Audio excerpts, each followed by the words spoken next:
I'm not Bangladeshi, and the person you're talking about, I have no idea about their case. কথায় আছে নিজে বাঁচলে বাপের নাম, আর দাদা নানা সে তো অনেক দূরের ব্যাপার। শেখ মুজিবের নাতনি টিউলিপ সিদ্দিকের বেলায়ও ঘটনাটি তেমনই। হাজার বছরের শ্রেষ্ঠ বাঙালি শেখ মুজিবের নাতনি টিউলিপ দাবি করেছেন তিনি নাকি বাংলাদেশী নন, জানিয়ে চলছে ব্যাপক হাস্যরস।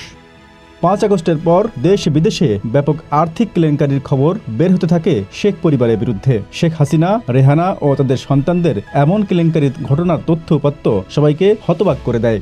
এদিকে দুর্নীতির অভিযোগে ব্রিটেনের মন্ত্রিসভা থেকে বরখাস্ত হন টিউলিপ সিদ্দিক, এমনকি তার কারণে বিশ্বজুড়ে ব্যাপকভাবে বিতর্কিত হয় ব্রিটিশ সরকার। এই অবস্থায় বেশ কিছুদিন ধরে লোকচক্ষুর অন্তরালে ছিলেন টিউলিপ সিদ্দিক। সম্প্রতি জনসম্মুখে আসলে তাকে ঘিরে ধরে মিডিয়া। এ সময় মিডিয়ায় নিজেকে বাংলাদেশি নয় বলে জোর গলায় দাবি করেন টিউলিপ সিদ্দিক। তার ওই দাবির বিষয়টি নিয়ে ট্রল হচ্ছে সামাজিক মাধ্যমে। নেটিজেনরা বলাবলি করছেন, কথিত হাজার বছরের শ্রেষ্ঠ বাঙালির নাতনি এখন বাংলাদেশি নন, এই লজ্জা কোথায় রাখি। Z news, Dhaka.